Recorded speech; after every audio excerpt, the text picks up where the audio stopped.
pero no es para tanto. Antes de cualquier cosa, vamos a tomar tiempo para tener una oración a Dios para que Él nos ayude en este momento. Señor Dios, gracias porque nos das la oportunidad de hacer lo más grandioso que podemos hacer, leer tu palabra. Gracias, Señor, porque inspiraste a hombres para que la escribieran, porque nosotros la tenemos y tu Santo Espíritu nos dirige y nos guía, Señor, a leerla y tener bendición a partir de ella. Estamos muy agradecidos por ello y estamos agradecidos por todo lo que tú nos das continuamente, por tu amor y tu misericordia que cada día están con nosotros. Te estamos agradecidos por ello y te solicitamos que tú, Señor, sigas dirigiendo nuestras vidas, sigas cambiando nuestras vidas y que nosotros seamos entendidos y que hagamos las cosas tal y como tú quieres. Te lo solicitamos por Jesucristo nuestro Señor. Amén. Cuando nosotros hemos leído primera epístola a los Corintios 1, 10, 17, llega a nuestro pensamiento algo. ¿Qué es lo que llega a nuestro pensamiento? Lo que llega a nuestro pensamiento es lo siguiente. Nosotros debemos reflejar la verdad. Eso es lo que nos toca a nosotros, porque la verdad es Jesucristo. Al ser Jesucristo la verdad, ¿qué nos toca a nosotros sino reflejarlo a Él? Hay un versículo que quisiera que nos centráramos, que es el primero que leímos en el versículo 10, y a partir de ese versículo nosotros darnos a la tarea de entender lo que vamos a ir viendo. Meditemos, reflexionemos, recordemos o imaginemos esta situación. Nos encontramos en una sala llena de espejos, de los cuales uno de esos espejos está roto. Hay espejos por todos los sitios y hay un objeto que está siendo reflejado por los espejos. Ese espejo que está roto distorsiona al objeto. El objeto no cambia. El objeto sigue siendo el mismo, pero hay un objeto que está distorsionando, un espejo que está distorsionando al objeto. Puede suceder algo así en la iglesia. Tenemos que ubicarnos. El Señor Jesucristo no cambia. El Señor Jesucristo es perfecto. El Señor Jesucristo es Dios. Nosotros nos damos cuenta que entra entre nosotros el orgullo. Entra a nuestro corazón el orgullo, los partidos, la inmadurez espiritual. Y nosotros tenemos que recordar que debemos reflejar correctamente la gloria de Cristo en nuestras vidas. El Señor Jesucristo nos dijo, y nosotros lo recordamos perfectamente en Juan 13:35. Les pido que me ayuden. Tengo algunas dificultades que quiero subsanar y además no quiero que nada más se oiga mi voz. Juan 13:35.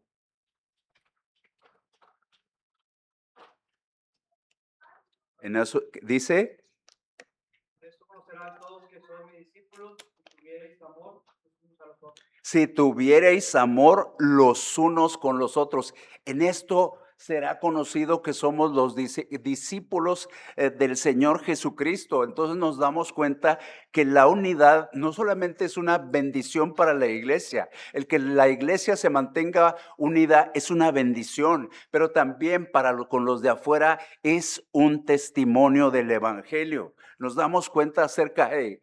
Nosotros nos preguntamos, bueno, ¿y el escritor divinamente inspirado, qué quiso transmitir? El escritor trata de exhortar a una iglesia, a la iglesia de Corinto. La exhortación es doble. Uno, abandonar las divisiones provocadas por el orgullo humano y preservar la unidad fundamentada en Cristo. Eso es lo que está tratando de hacer el escritor. Eso nos lleva a preguntarnos a nosotros cómo debemos reflejar correctamente la unidad en Cristo en medio de un mundo dividido. ¿Cómo debemos hacerlo? La iglesia debe reflejar la verdad del Evangelio, viviendo en unidad alrededor de la persona de Cristo. Debemos rechazar el sectarismo, mantener la supremacía del Evangelio. Y eso se dice muy sencillo, pero es complejo. Mantener la supremacía del Evangelio nos hace preguntarnos, tú y yo, ¿realmente estamos reflejando la verdad de Cristo en esta iglesia? ¿Tú y yo lo estamos haciendo o estamos solamente pasando el tiempo? Este pasaje que hemos visto, de los versículos 10 hasta el 17, nos trae tres principios que debemos atender para nosotros poder reflejar de Cristo, reflejar la verdad de Cristo como una iglesia madura. Los principios son los siguientes. La iglesia refleja la verdad cuando preserva la unidad en Cristo. El segundo, la iglesia refleja la verdad cuando rechaza el sectarismo humano. La iglesia refleja la verdad cuando exalta el evangelio por encima de todo. Estas son las tres secciones que nosotros hemos visto. Los versículos fueron 10, 11, 12 a 16 y la última fue el versículo 17. La iglesia de Corinto, ya lo sabemos, lo hemos visto una y otra vez y lo repetimos y ya nos cansamos de recordar a la iglesia de Corinto, pero era una iglesia que tenía de todo. Tenía absolutamente de todo. Era rica en dones, pero desgraciadamente pobre en madurez espiritual. Tenían conocimiento, tenían recursos, tenían crecimiento numérico, pero en medio, pleitos, divisiones.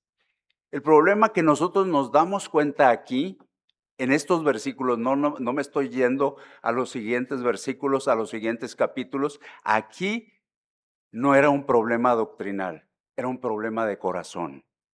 Y nosotros tenemos que estar atentos a esto, porque el problema del corazón es que las preferencias habían reemplazado la centralidad de Cristo. Yo con este, yo con aquel, yo con el otro. Las preferencias personales. Una iglesia en nuestro tiempo, olvidemos a Corinto, puede tener excelentes programas, la mejor música, la doctrina más sana que podamos escuchar. Y aún así, podemos permitir que el orgullo entre nosotros.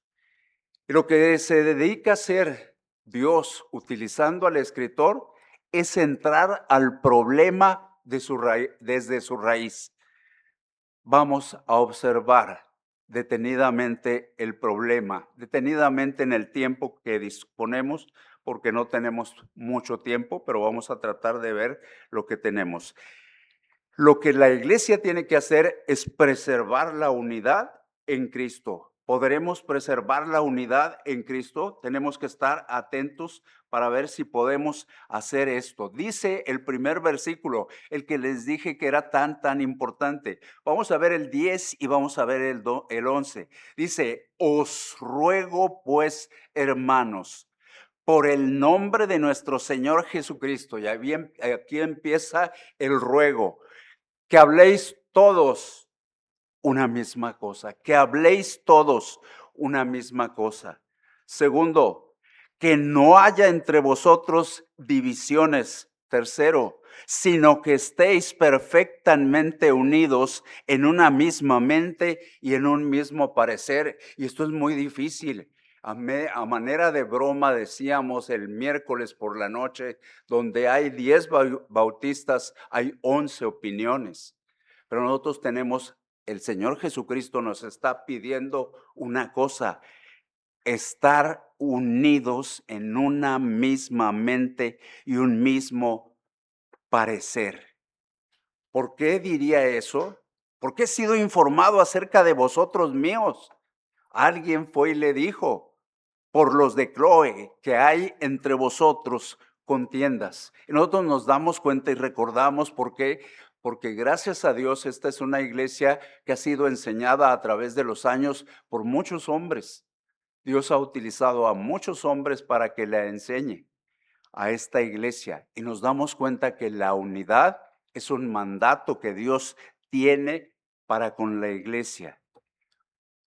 Comenzó de una manera que nos sorprendió la Biblia.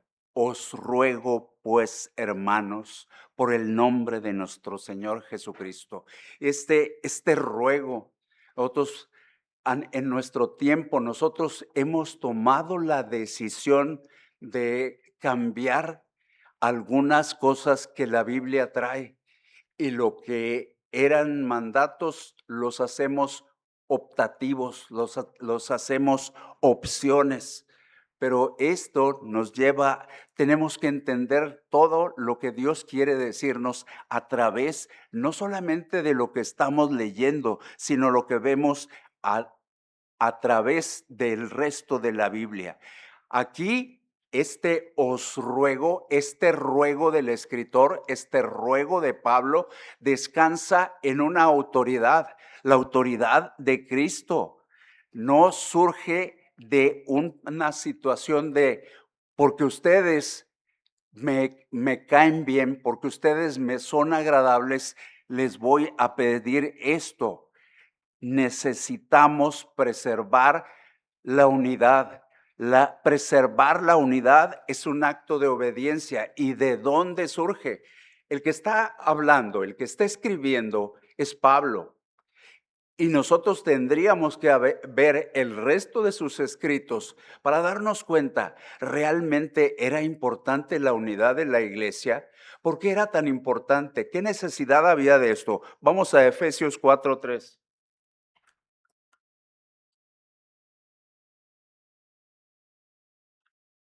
Bueno, comenzamos desde el 1.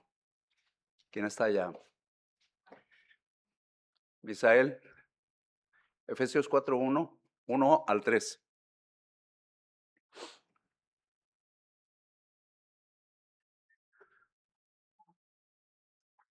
Cualquiera de los dos, es que hay dos Misaeles allá. Cualquiera de los dos. Yo pues preso en el Señor os digo que así como es digno de la ocasión que fuiste llamado, con toda humildad, mansedumbre, contados, paciencia, a los otros, solicitados,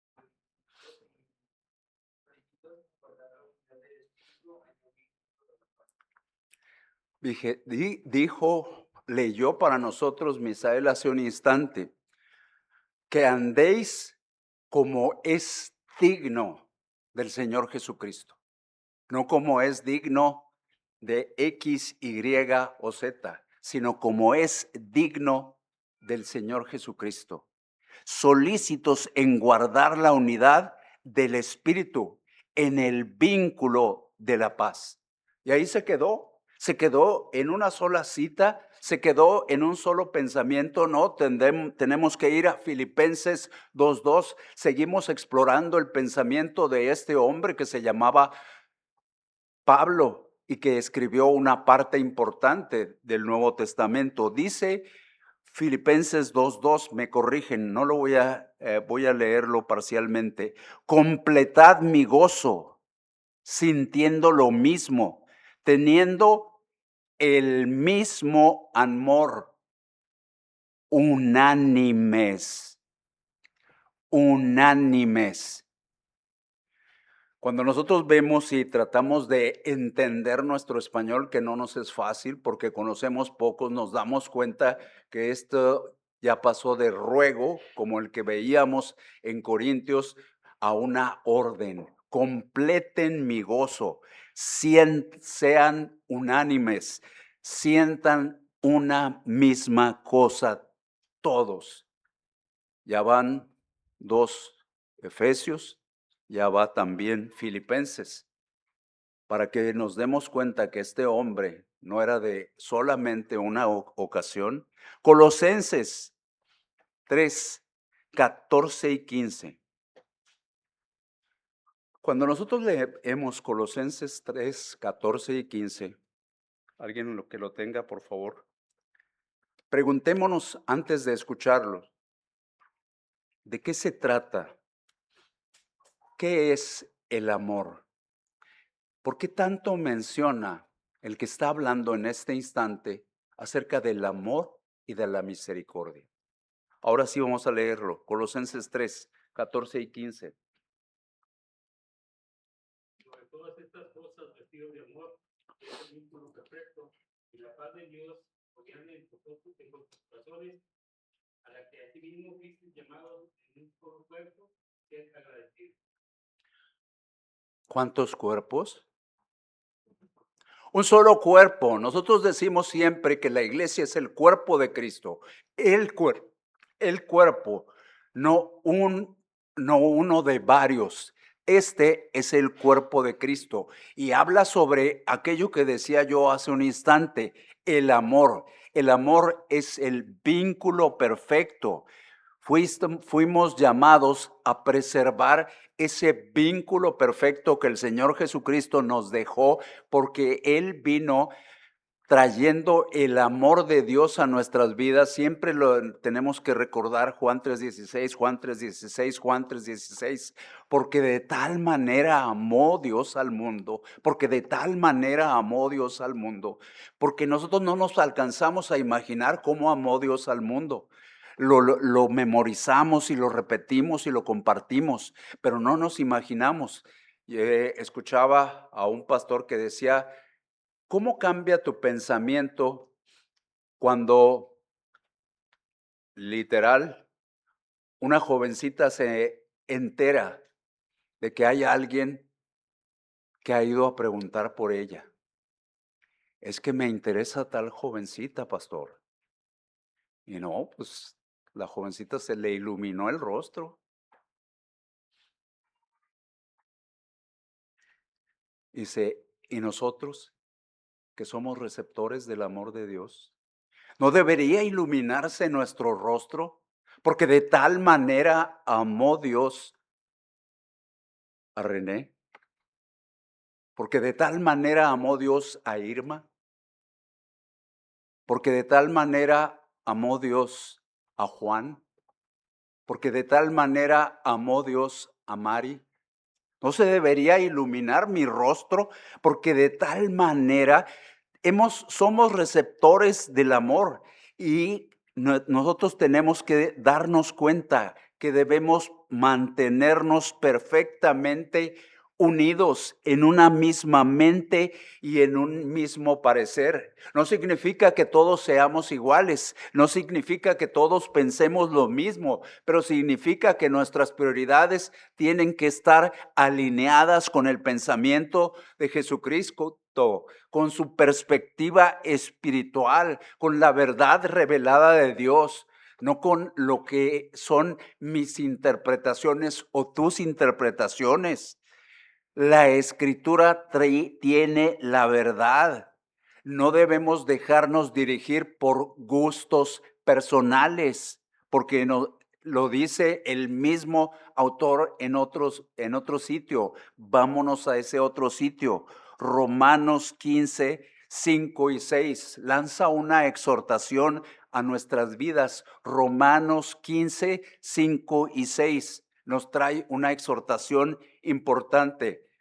Parcialmente va. Nos está exhortando a ser unánimes entre nosotros.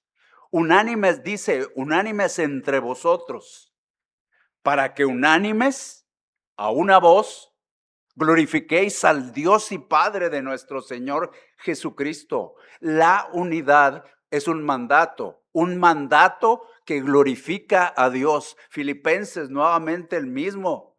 el mismo hombre, en un lado, en otro lado, en otro lado.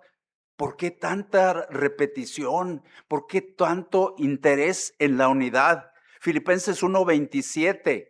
Hay un llamado ahí, un llamado importante a combatir unánimes por la fe del Evangelio. Combatir unánimes por la fe del Evangelio.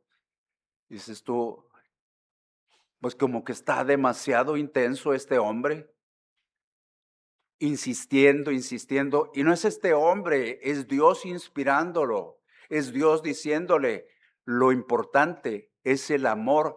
Ustedes son receptores del amor, ustedes tienen que amarse unos a otros. Y luego dijimos, bueno, pues es que nada más hablamos de un autor, pero inspirado por Dios. Pero luego nosotros tenemos que ir y revisar, a nadie más le dio importancia a la unidad.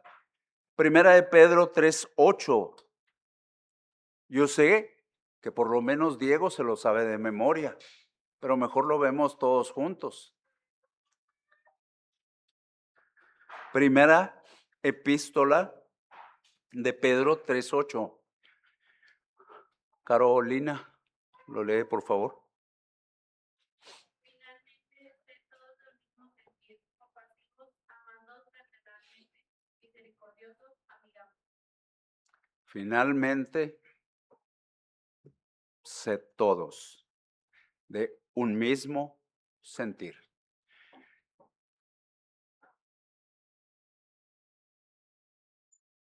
Me fue de mucho impacto lo que se compartía en la clase de escuela dominical conjunta.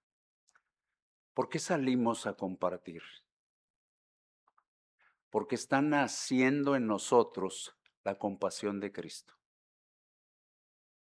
Cristo vino por amor y por compasión a compartir el mensaje de salvación.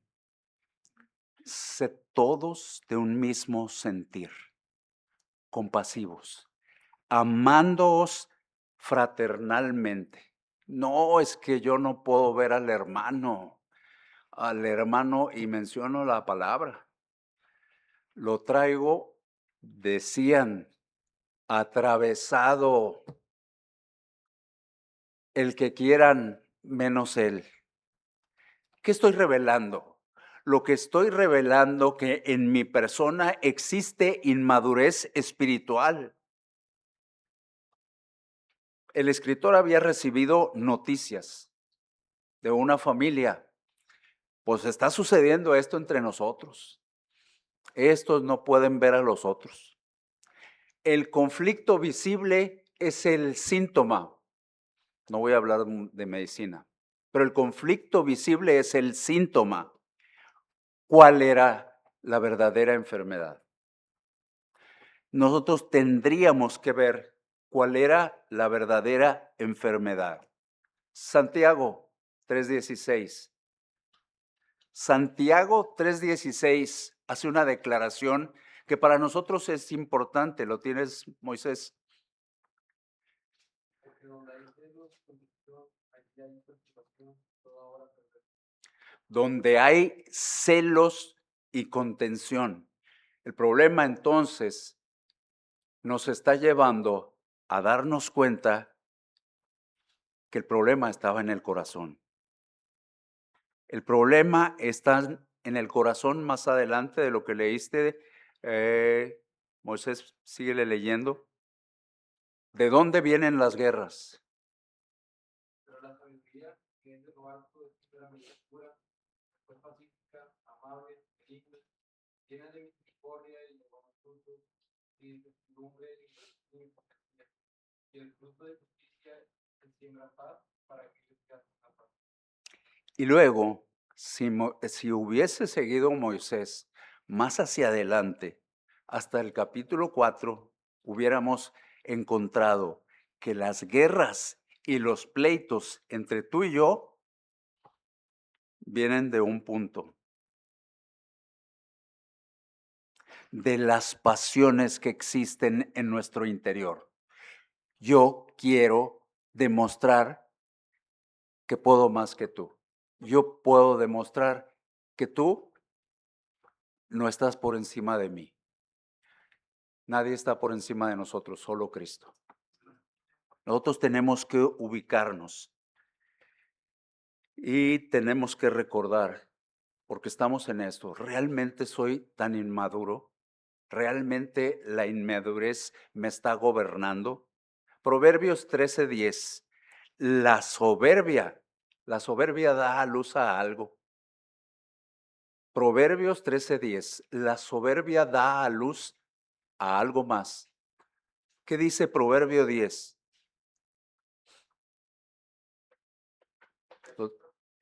Proverbios 13:10.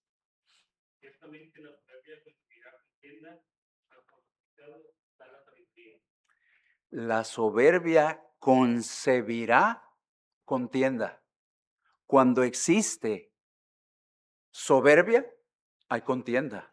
Y nosotros tenemos que estar muy atentos. Las divisiones, ese orgullo que existe entre nosotros se refleja en inmadurez, en palabras que realmente hieren. Y nosotros tenemos que estar bien atentos. Lo que hemos visto hasta este momento, que han sido muy poquitos versículos, nos están haciendo una invitación personal. La invitación personal es: necesitas y necesito yo examinar tu corazón y yo mi corazón. ¿Con qué? ¿Para qué? Para poder contestar esto, ¿estoy yo contribuyendo a fortalecer la unidad de la iglesia o estoy contribuyendo a fortalecer la desunión entre la iglesia? ¿Qué es lo que estoy haciendo? ¿Estoy buscando la gloria de Cristo o estoy buscando mi exaltación? ¿Qué es lo que estoy haciendo? La madurez espiritual edifica a todos aquellos que estamos junto a los maduros, a las personas que realmente son maduras espiritualmente. No solamente edifica, sino que restaura y promueve la iglesia y promueve la paz, perdón. Entonces nosotros tenemos que decirle: Dios, queremos ser una iglesia que refleje a tu persona en este lugar. Necesitamos ser transformados en nuestro día a día. Entonces ya detectamos el problema, lo presentamos y ahora vamos a ver la causa del problema, los versículos 12 a 16. Hay que rechazar el sectarismo humano. Comienza: quiero decir que cada uno de vosotros dice, desde el versículo 12 y hasta el versículo 16, no lo vamos a leer todo nuevamente, pero nosotros tenemos que darnos cuenta aquí y tenemos que hacer una afirmación muy clara. Los hombres, y con hombres no solamente nos estamos refiriendo al género masculino, el ser humano nunca debe ocupar el lugar de Cristo. El lugar de Cristo es único. ¿Qué estaba fracturando a la iglesia? ¿Qué estaba fracturando a esa iglesia y podría fracturar a cualquier iglesia en este tiempo? El problema que estaba fracturando es: yo soy de este, yo soy de aquel y yo soy del otro. Los tres mencionados, Pablo, Apolos, Pedro, eran siervos fieles. Habían sido hombres usados por Dios para la edificación de la iglesia. El error que se había cometido es darle una posición que no les corresponde. La posición central en la iglesia es la de Cristo. No la posición ni de Pablo, ni de Apolos, ni de Cefas, ni del nombre que quieran. Nosotros tenemos que estar atentos a esto. No podemos poner, me estaban diciendo que le regalaron una Biblia a alguien. No podemos poner a esa Biblia por encima de Cristo, por más buena que esté la Biblia. Cristo está en el centro. Cristo es la razón de lo que hacemos.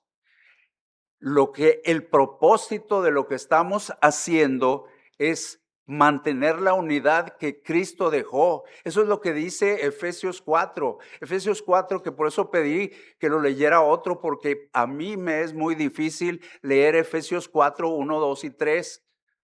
Andar como es digno del que nos llamó.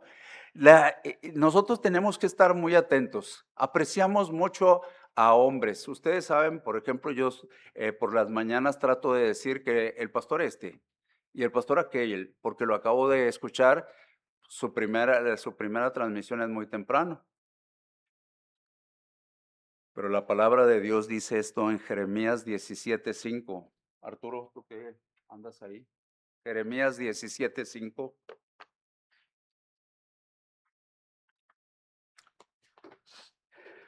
Hay una advertencia ahí. Casi llegamos a la advertencia. En un instante vamos a estar diciendo la advertencia. La advertencia para nosotros es la siguiente. Les he dicho Jehová, maldito varón que confía en el hombre, pone carne por su brazo y su corazón se aparta de Jehová. Qué tremendo lo que oímos. Maldito el varón, y no es exclusivamente los varones. Maldito el ser humano que confía en el hombre. Nosotros tenemos que estar atentos a eso.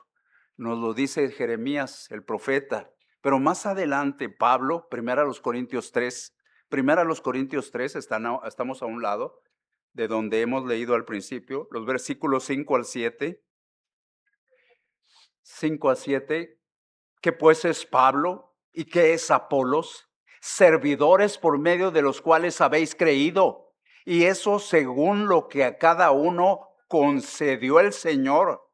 Yo planté, Apolos regó, pero el crecimiento lo ha dado Dios. Así que ni el que planta es algo, ni el que riega, sino Dios que da el crecimiento. Eso es lo que dice estos versículos y nosotros nos estamos atentos. Lo dijo Jeremías, no debemos confiar.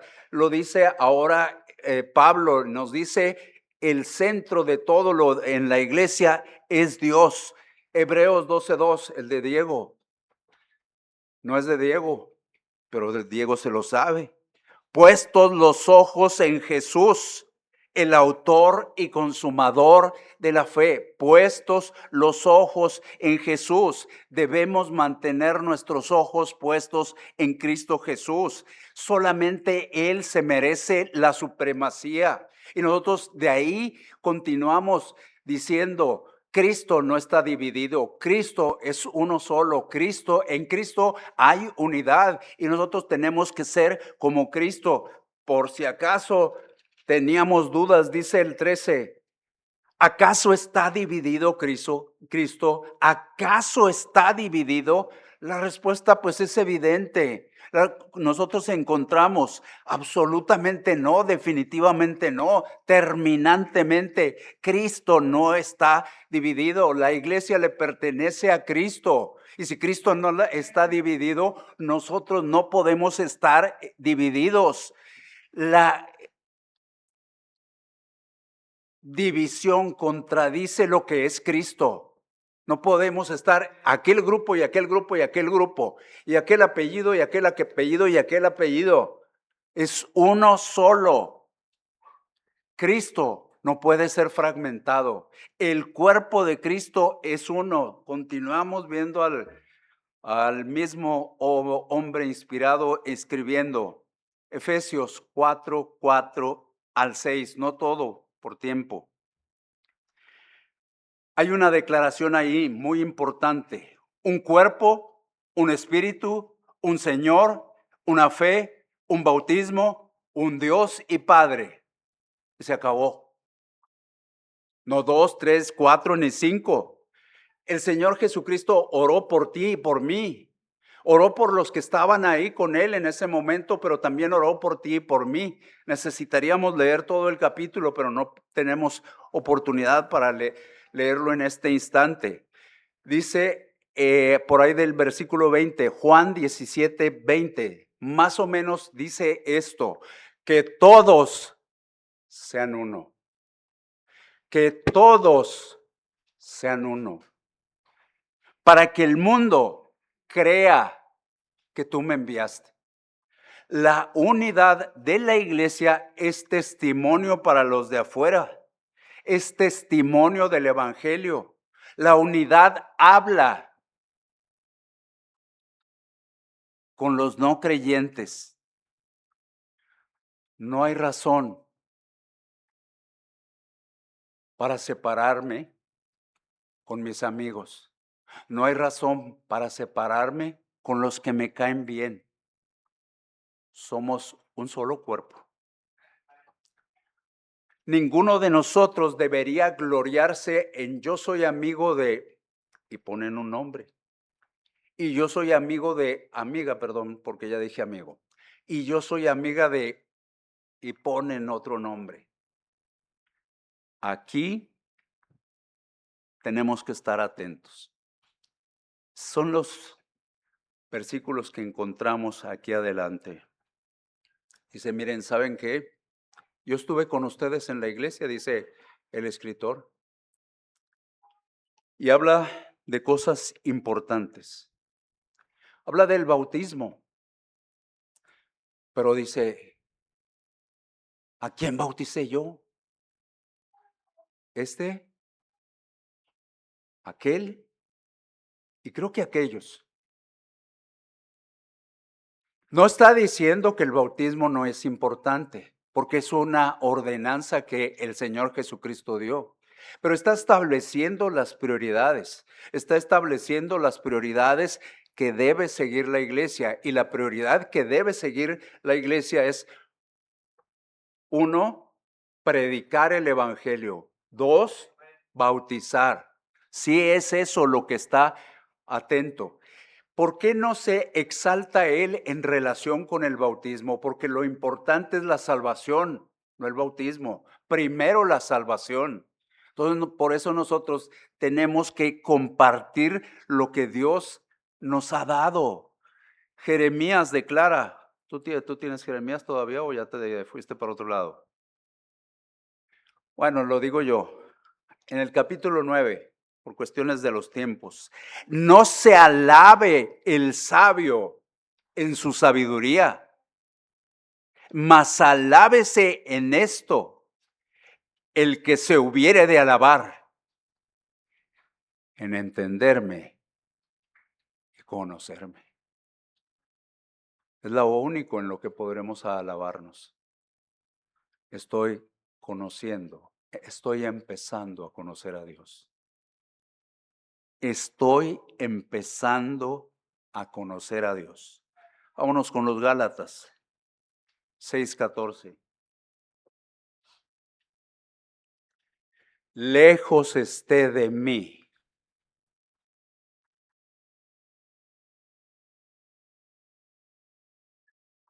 Como no hemos llegado todos, me detuve un instante. Pero lejos esté de mí gloriarme, sino en una cosa, en la cruz de nuestro Señor Jesucristo. Ahorita me voy a quemar yo solo, ya que quería quemar al joven que le regalaron la Biblia, me voy a quemar yo también. Dije yo, ¿cuál Biblia me llevo? ¿Esta, aquella o la otra? Pues la Biblia es la Biblia, ¿verdad, Vanessa?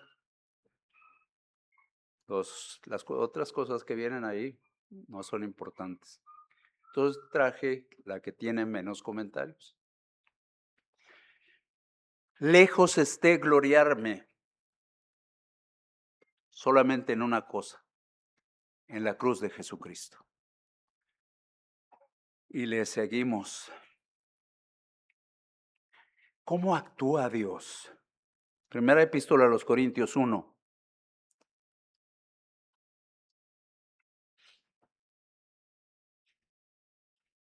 al 31. ¿Sí trae 29? A fin de que nadie se jacte en su presencia, mas por él estáis vosotros en Cristo Jesús, el cual nos ha sido hechos por Dios sabiduría, justificación, santificación y redención, para que, como está escrito, el que se gloría, gloríese en el Señor. Tenemos peligros muy parecidos. Nos damos cuenta, personalidades entre nosotros, estilos, formas, tradiciones, preferencias musicales, métodos ministeriales, costumbres, todo eso lo tenemos. Sin embargo, nosotros tenemos que darnos cuenta, ninguno de esas cosas murió para pagar por mis pecados. Solo uno murió para pagar por mis pecados y ese fue Cristo Jesús. Yo no tengo por qué honrar a personas por más destacadas que sean. Hay personas muy destacadas en nuestro tiempo y los vemos y los escuchamos y los leemos, pero Él no se murió por mí. Cristo sí se murió por mí. Entonces yo tengo que darme cuenta que tenemos que dirigirnos hacia lo que debería ser el centro del cristianismo. Exaltar el evangelio por encima de todo. Pues no me envió Cristo a bautizar, sino a predicar. La misión principal de la iglesia es el evangelio. Tenemos que ver bien las prioridades. No me envió Cristo a bautizar, sino a predicar el evangelio. No está diciendo que el bautismo no sea importante, pero es prioritario compartir la palabra de Dios, compartir el evangelio. El bautismo no sustituye la predicación. La misión primordial de la iglesia es compartir. Jesús nos comisionó, nos decían hoy en la mañana, id y haced discípulos.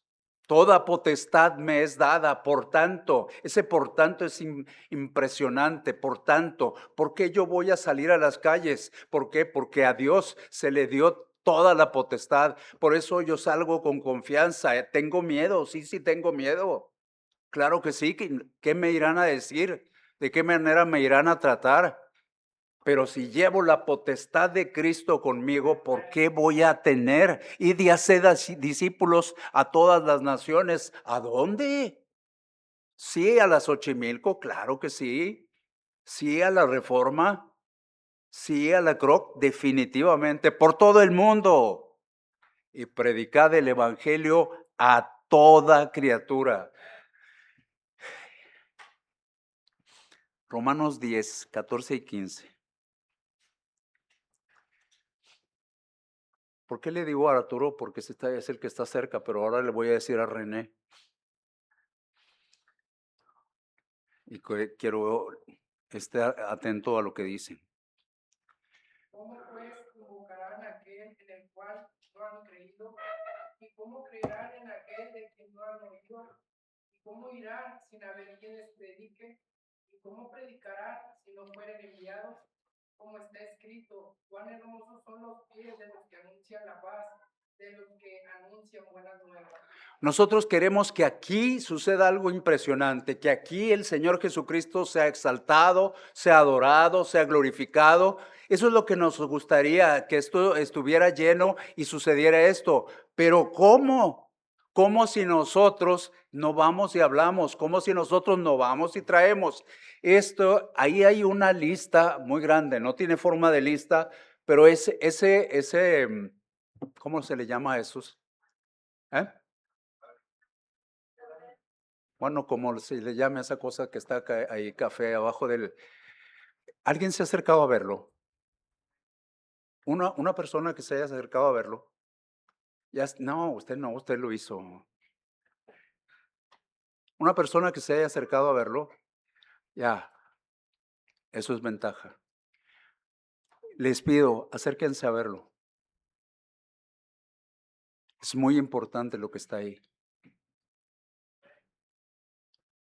Hay que hacer la siguiente parte. ¿Cómo vamos a adorar a Dios conjuntamente como iglesia si no le damos importancia al evangelio? Y le compartía en relación con lo de ayer. Le compartí a Misael, me di cuenta, nomás que no quería decirle por qué, porque Dios había tratado conmigo en este asunto, en el asunto del versículo 17. No me envió, no predicar el evangelio no con sabiduría de palabras, para que no se haga vana la cruz de Cristo. El poder está en el mensaje, no en la elocuencia. El poder está en el mensaje. El escritor decidió no depender de técnicas humanas, decidió no depender de todo lo que él conocía, decidió presentar simplemente a Jesucristo crucificado y resucitado. Poder de Dios. Más adelante, en Corintios, capítulo 2, versículo 4 y 5, él escribió: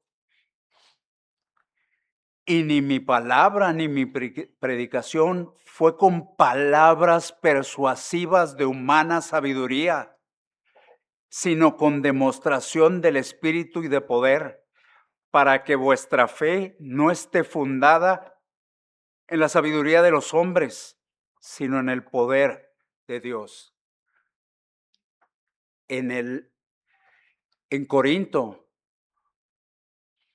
en el mundo griego, la elocuencia era muy bien vista, la oratoria, pero él decidió que lo más importante era el mensaje, no la forma de presentar el mensaje. La cruz debe mantenerse en el centro. No hagamos vana la cruz de Cristo. No hagamos vana la cruz de Cristo. La cruz es el centro. Con Cristo estoy juntamente crucificado. Que nosotros podamos entender esto y podamos decir: Dios, haznos maduros espiritualmente. Que coloquemos a Cristo en el lugar que le corresponde. Nosotros tenemos que darnos cuenta que tenemos una tarea que hacer. Y la tarea que tenemos que hacer es reflejar a Cristo, sin distorsión. Reflejar a Cristo, porque Él nos dijo: un mandamiento nuevo os doy, que os améis unos a otros. En esto conocerán que sois mis discípulos. Y también nada hagáis por contienda o por vanagloria, escribió Pablo más adelante.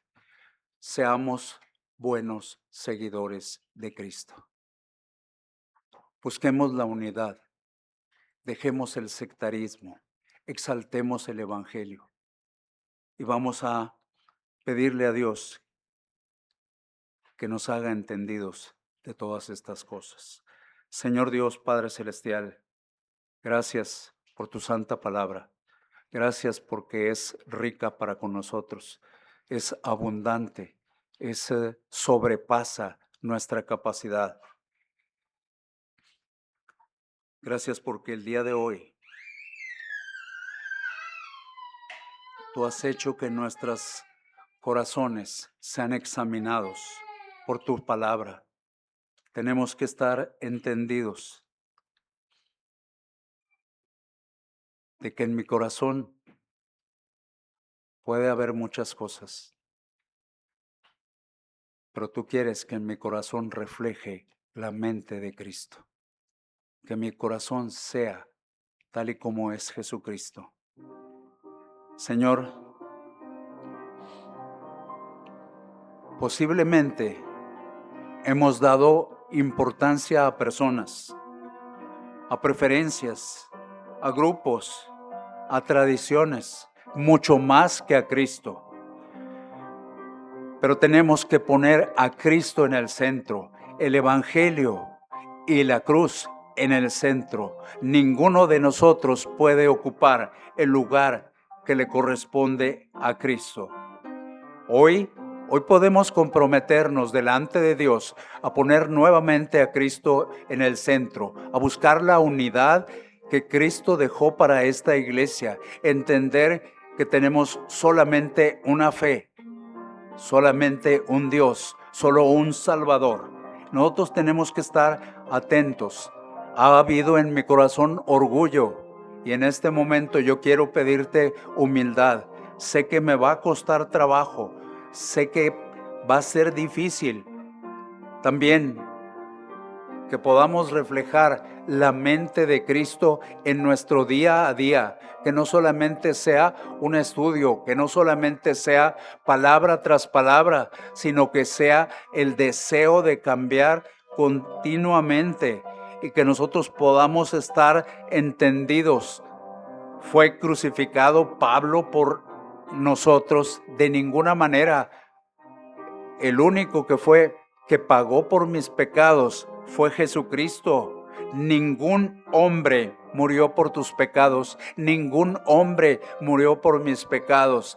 He estado escuchando, he estado viendo a hombres que sirven a Dios, pero Dios es el centro. Y yo tengo que estar atento a eso que estoy viendo.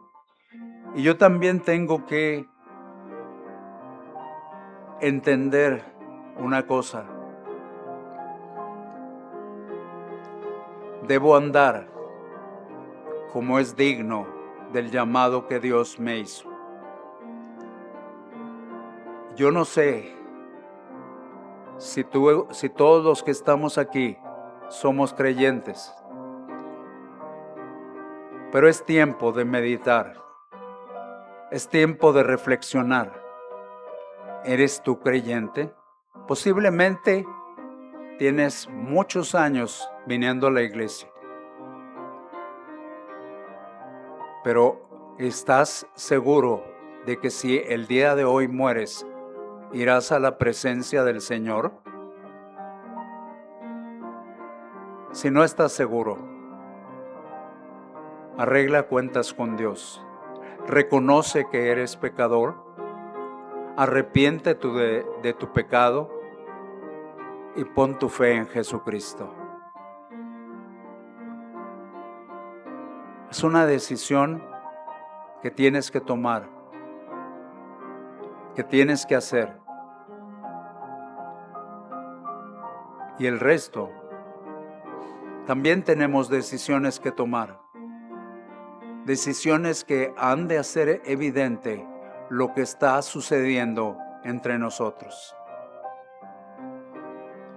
Mostremos amor unos con otros. Mostremos unidad. Que no haya entre nosotros divisiones. Que el Evangelio sea exaltado por sobre todas las cosas. Que la predicación de su palabra en todo lugar donde estemos sea lo más importante. Señor Dios, gracias por la oportunidad de ser tus mensajeros en este tiempo. Gracias por la oportunidad de compartir el mensaje de salvación a otros. Permite que lo hagamos con intensidad, con amor, con compasión, con humildad. Y Señor, gracias porque tu venida está cerca. Es inminente tu venida. Apresuremos lo que tenemos que hacer.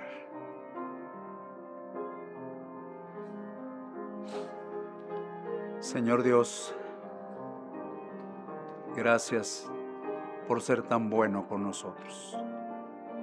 Te pedimos que nos ayudes y que nos dirijas en todo momento. Te lo pedimos por Jesucristo nuestro Señor. Amén.